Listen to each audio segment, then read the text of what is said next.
introducing the concept of risk management, which of course I know when I'm talking to leaders in financial institutions, it's not a new concept, but it's good we remind ourselves of some of the basics. And when you're talking about risks and risk management, three things come into focus for financial institutional leaders: governance, risk, and compliance.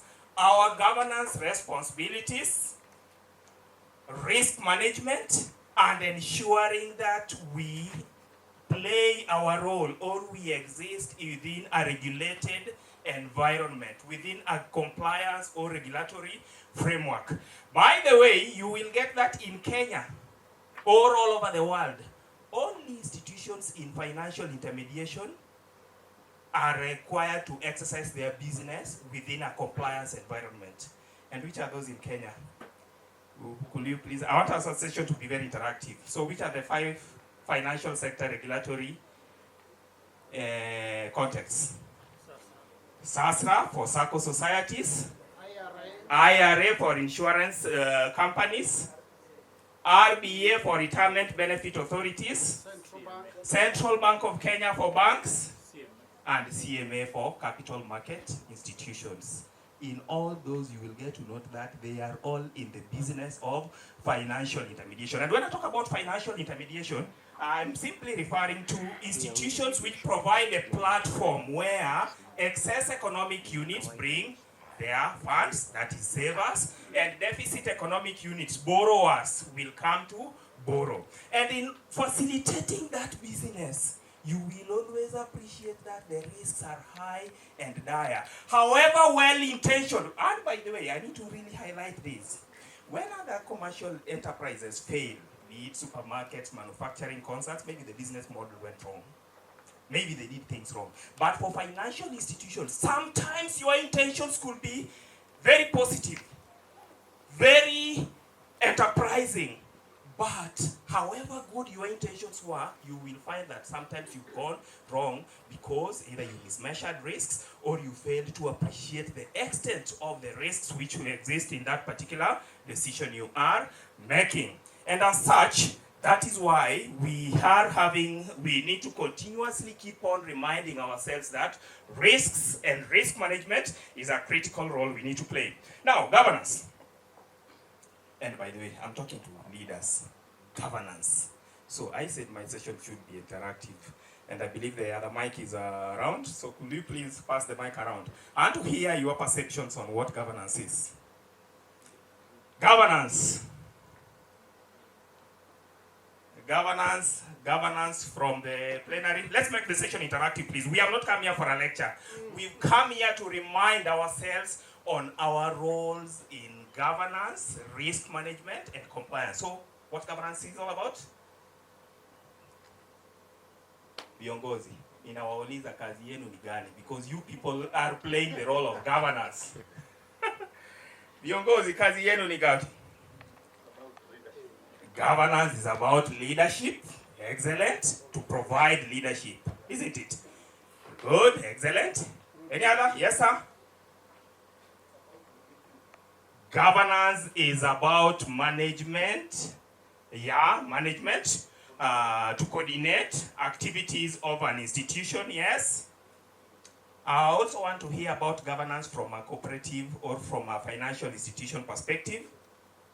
Viongozi, governance? Yeah? Governance is all about policy making. And of course there are others. But we want to summarize all that which you have said. Management, policy making, strategic direction, and all that into one thing. That governance, and we're talking about good corporate governance, by the way.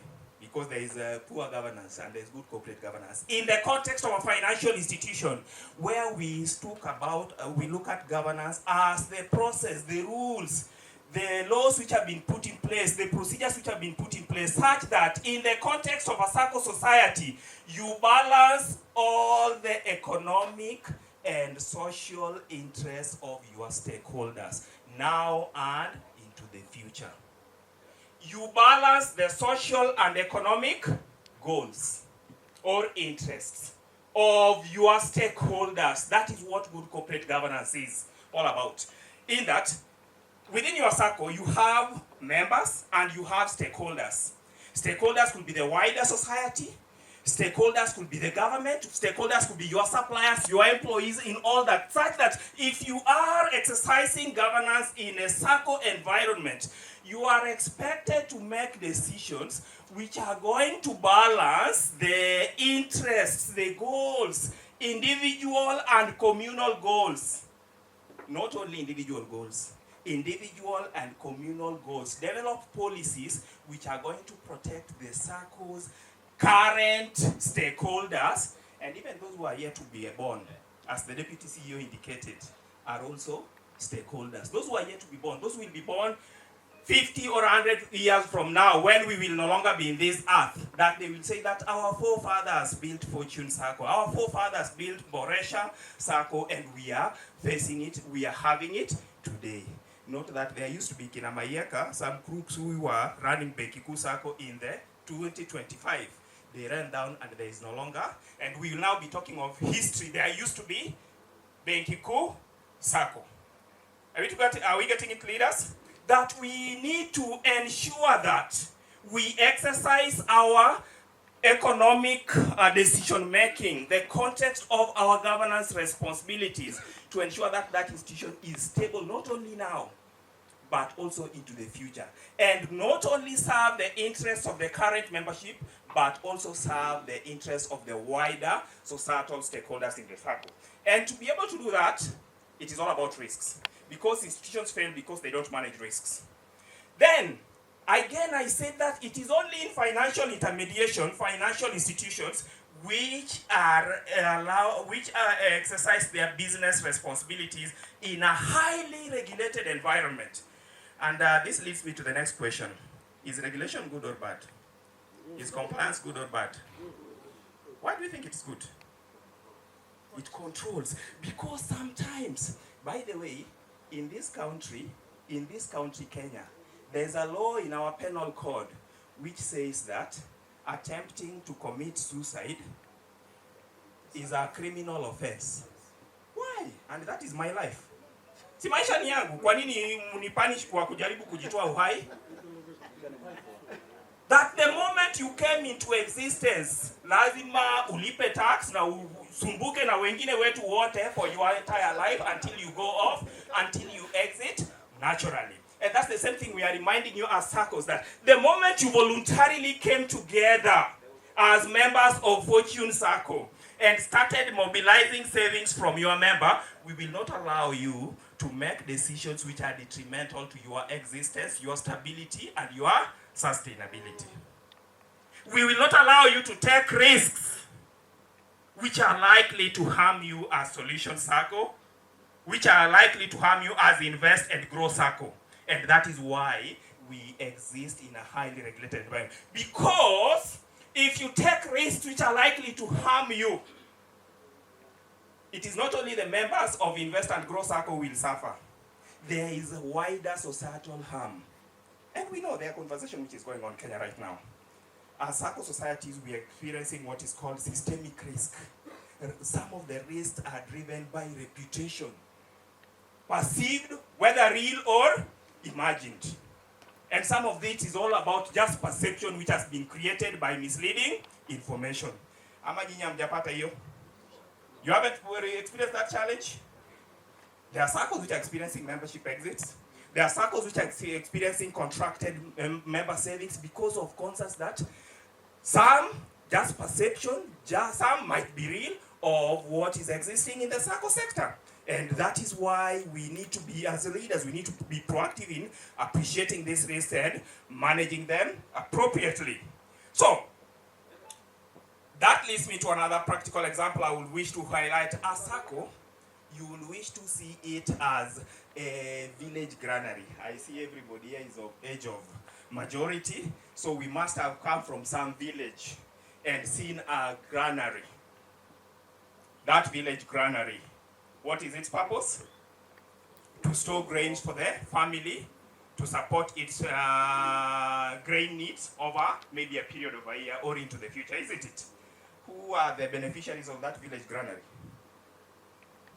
The family members, the head of the family, the heads of the homestead, together with the kids who depend on that particular village granary. Are we there? But then, if you think that you are the stakeholders of that village granary, there are other bigger stakeholders.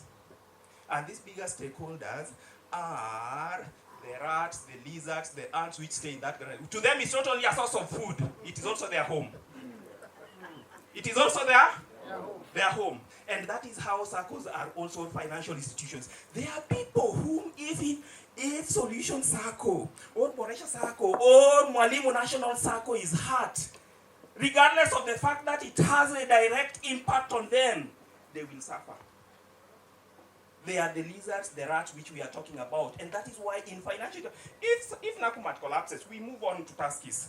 If Tuskys collapses, we move on to Quickmart. If Quickmart also decides to be mismanaged, we move on because there are other options. But for financial intermediaries, the harm is likely to be wider, and that is what reminds us as leaders that the risk management responsibilities we need to ensure that we manage are far and wide. And that takes me to my point now.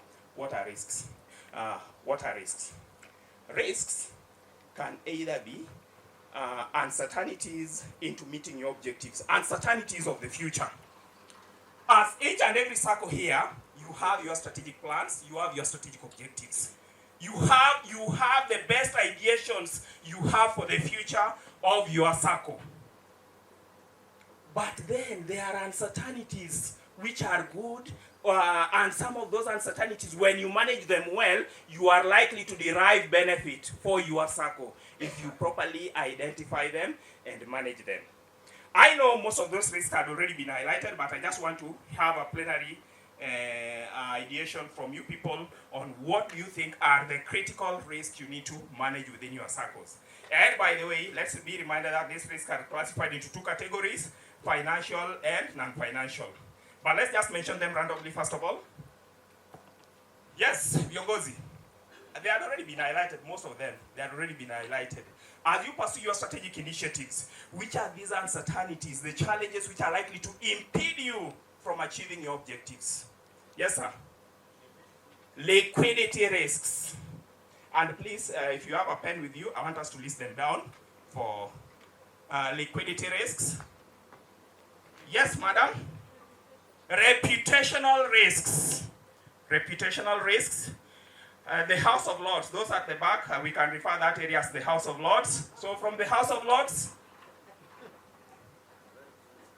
credit risk, excellent, credit risk. I want to hear from a new operational risks. Operational risks, yes madam. Cyber threats, yes sir. Technological risks. Any other aspects of risks? Yeah? Governance risks, excellent. Governance risks, excellent. Yeah? Exchange rate risks, good. There's one which is still missing. Yes? Compliance, legal and compliance risk. Thank you. Now, I want us to highlight these risks in order of priority. And I want us first of all to list from number one. Which one do you think is the most impactful of all of them? All of them are important, but there's one which is most impactful of all of them. And of course, it will be the main driver of all the other risks. Governance. Good trial, but not yet. Strategic risk, good trial, but you in a fall under others. Governance is others, strategic risk is others. Liquidity risk is risk number 3. Oh, by the way, remember I'm talking in the context of a financial institution, in the context of our SACCOs. Reputational risk is number 5. Credit risk is number 2. And as I give the numbers, you please list them down. Yeah? Compliance risk is number 6. Operational risks, ladies and gentlemen. Operational risks. Look at any institution which has faced a risk management failure. the key driver of that risk management failure is operational risks. And what is operational risks? Operational risks is risk exposure as a result of 4 things. Failed or inadequate processes.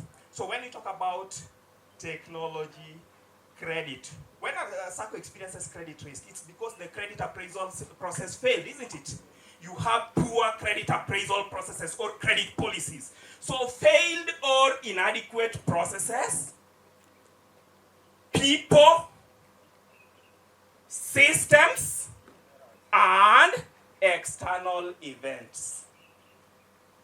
And when you look at all those other risks, when you talk about governance risk as Madam indicated, which is very true. What drove governance risk failure? It's people who govern that Sacco, isn't it? So it's either the people intentionally engaged in fraud, or the people did not understand what is required of them to make the right decisions, and other drivers or variables which impacted governance risk.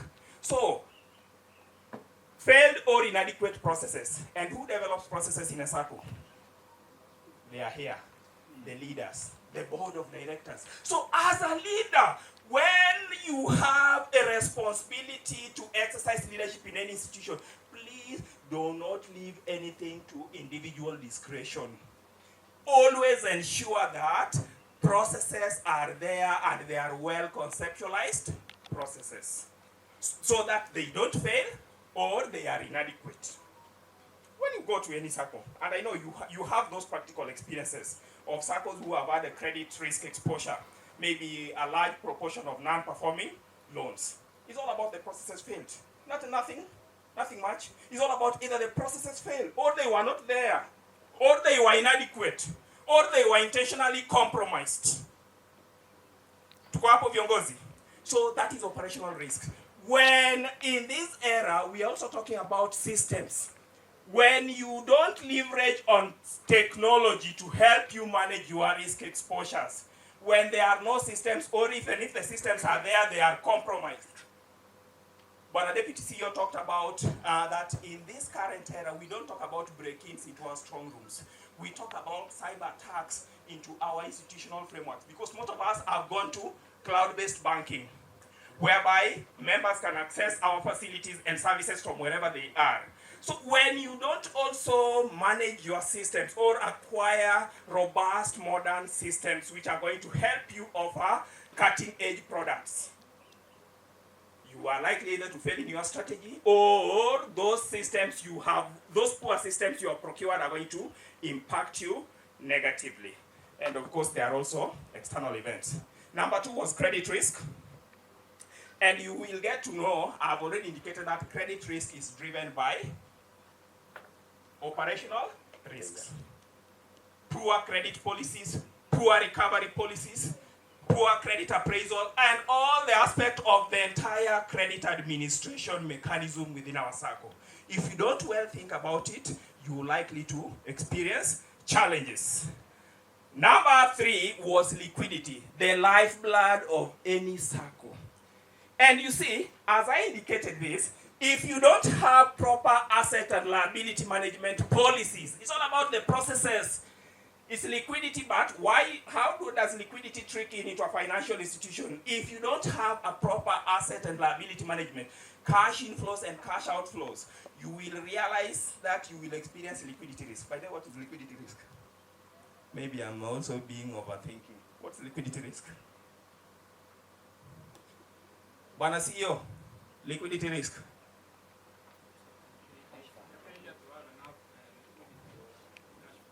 The failure to have enough liquidity or cash flow to meet your immediate obligations, right? Is that all? Is that all about liquidity risk? Yeah? Having excess, excellent. Liquidity risk is a situation whereby, as a Sacco, you have not managed your asset and liability management mechanisms or put in place to ensure that you have optimum cash. Wengine wetu tunafanya biashara kama ile ya kitambo, whereby we used to think that the most successful shopkeeper is the one with full stock. Financial institutions are managed, as far as liquidity is concerned, on the principle of having optimum cash. Optimum, that which meets your requirement. Not too much, not too little. Are we together? Not too much, not too little. So have you put in place mechanisms to ensure that you don't run out of cash, and you also don't have idle cash, because that also will impact your returns to the members' investments within the Sacco, liquidity. And of course, number 4, somebody talked about foreign exchange risk. As much as Saccos, we are not significantly exposed to foreign exchange risk, but we are in a situation whereby we are nowadays experiencing a situation where we have excess liquidity. You have maybe met your members' loan requirements fully, and you realize that you have an overflowing cash flow. And just this week I was having a conversation with one of the Saccos where the CEO just exited unceremoniously. And the challenge they were having is that Sacco has net savers. Majority of its members are net savers, but they don't go for loans. So the Sacco found itself having excess liquidity. And they thought that they needed to manage that liquidity by investing it in financial instruments. And unfortunately, out of the investments they made, they lost over $500 million shillings because of failure in their price or market risk management mechanisms. Places where you put your investments. Have you, as a board, conceptualized policies which are going to limit? You know, we are saying risk is not financial institution is all about taking risks. Huwezi kaa na pesa ati wacha tu tukae na pesa yetu ati hiyo ndio sasa una manage risks. No, that is not financial intermediation. In this business of financial intermediation, the most critical thing is all about perception, whether real or imagined. You open WhatsApp forums, social media, they are all forms of rumors. Oh, this Sacco is going down. Oh, this Sacco is struggling. Oh, this Sacco, when we apply for loans, we take time to get our money and all that. These people do not have money, and all those forms of rumors. Some people will see me, I've eaten well, and say, Mayieka, ikunaona mmenona na hii tumbo, ni kama ni pesa yetu mmekula. Don't we experience that? We do. Don't we? We do. Reputational risk. And I said that the funny thing about financial intermediation, reputational risk, which is risk number 5 in this particular listing, is all about perception, real or imagined. So as a Sacco, have you put in place measures for strategic mechanisms to manage your reputation? Strategic communication measures to manage and protect your reputation, because if you fail to manage operational risk, maybe there's a process failure and you experience a number of fraudulent loans, and that aspect of fraudulent loans leaks to your members or to the wider public. They say that, watu waliibiwa, watu ni kama they are going to go under. And I said it's all about perception. The moment that leaks, or watu wali invest hapa na pesa yao imepotea, so those people are likely to experience challenges. And you know what that drives? That drives what in financial intermediation we call a bank run on your Sacco. What is a bank run? A bank run is a situation whereby majority of your members, because of that negative perception which has been created, whether it is real or imagined, or even it is not there, will line up, more so for those of us, and I know majority of us have FOSA, they want their money at the same time. Na hiyo pesa iko na nyinyi kweli? That money is not with you. That money is again with the same members in form of loans or other products which they have out there.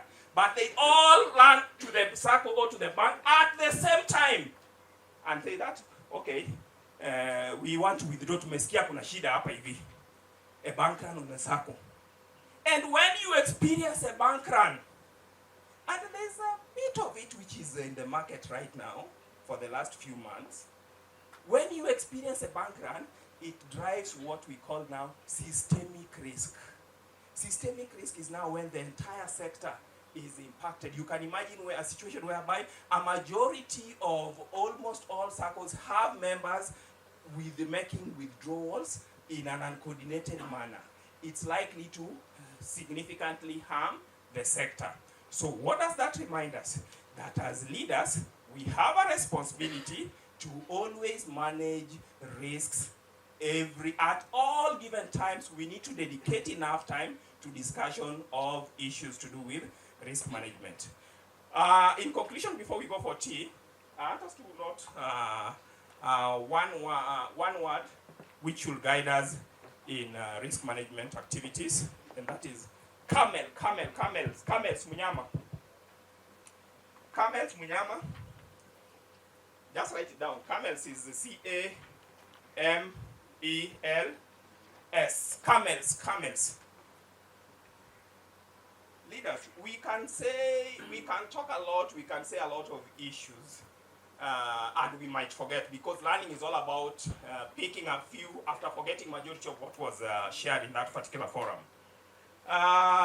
In our governance decision making, there are already established parameters which should guide Sacco leaders or financial institutional leaders in making right decisions to protect you against significant risk management exposures. Once you have those good policies, procedures, processes within your Sacco, you need as a leader to always reflect on this animal called camels, so that it helps you to be cognizant or appreciative of what you need to do in making the right decisions in a Sacco. Because I've said that sometimes financial institutional leaders, we make decisions which were justly thought so, but then they end up taking us to the wrong direction. So what does CAMEL stand for? Let's just list them down, then I highlight them and we break for tea. Capital adequacy, C for capital adequacy. A for asset quality. M for management efficiency.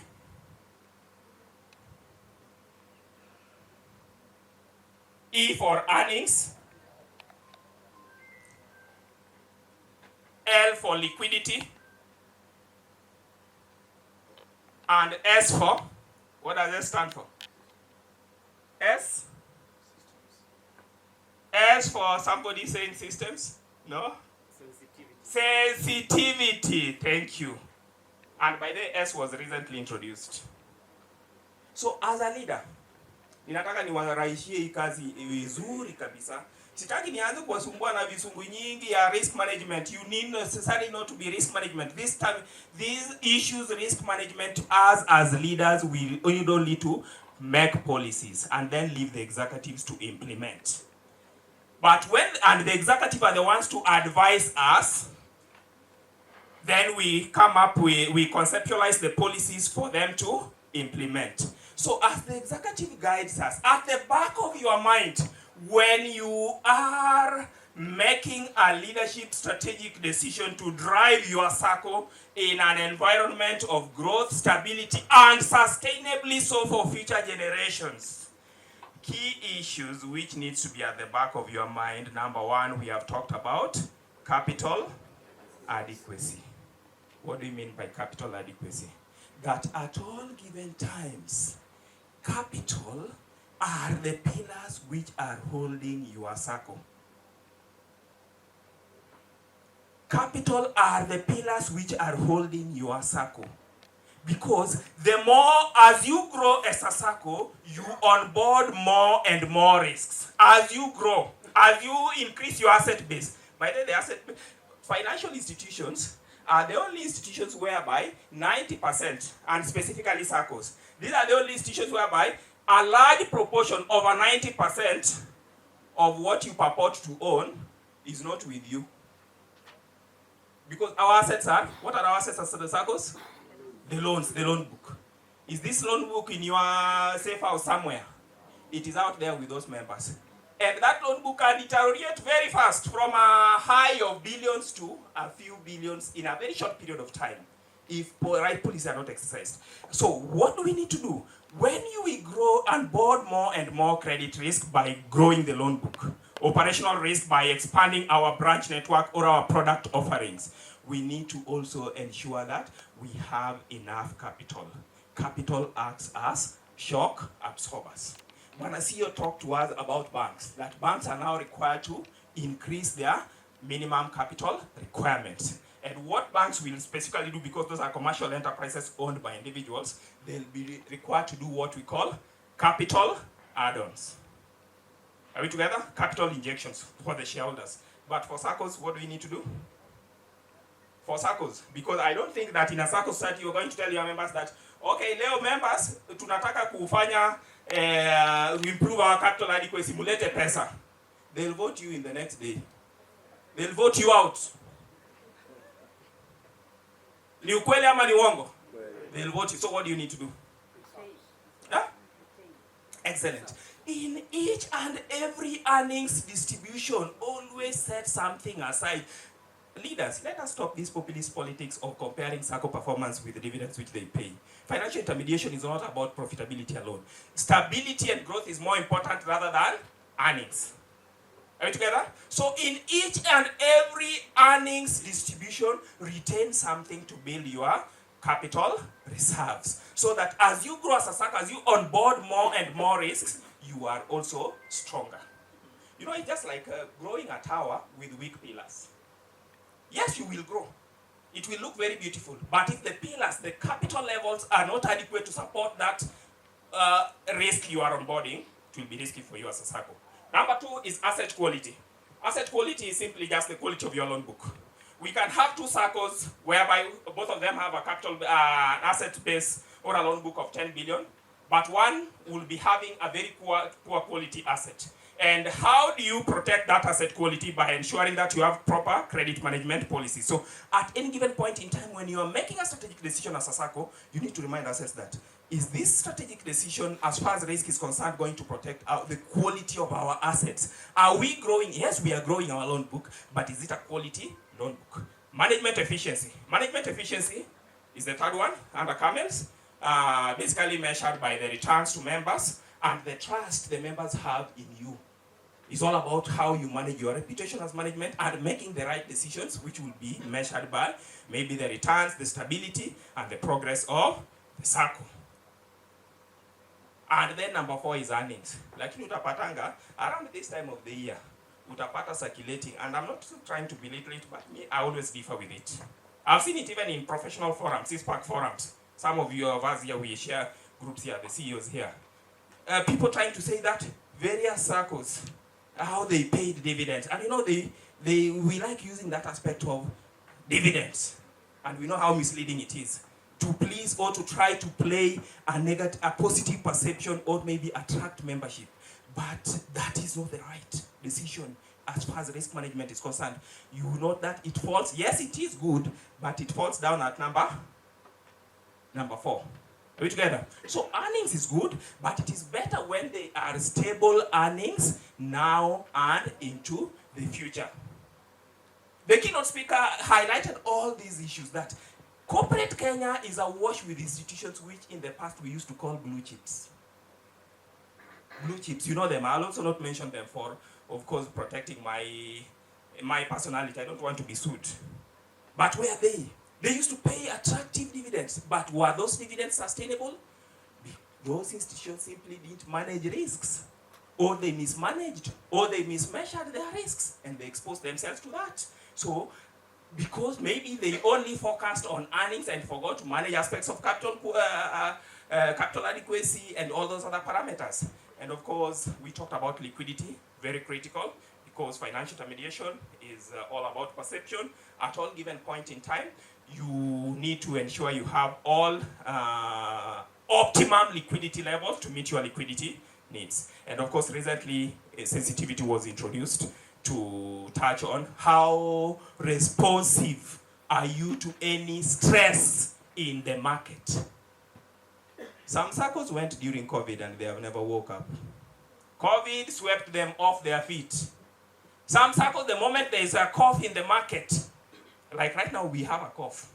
It's not a lie. Don't we have a cough? Yes. Then experience. So what will measure the resilience and stability of a well-governed Sacco is how we navigate through this environment. And you will only be able to navigate to this cough in the sector if you created a situation whereby you are resilient to withstand the cough within the market or the stress which is likely to be experienced. So as leaders, you also reminded to be not only to operate on the periphery, that kama maybe sasa imesema that these are the ratios we want you to have, then you are just hanging there, such that in case there is a cough, you fall below the acceptable ratios. Create a buffer to withstand any sensitivity in the environment. I want us to stop there, and then maybe we pick it up after the break. Asante.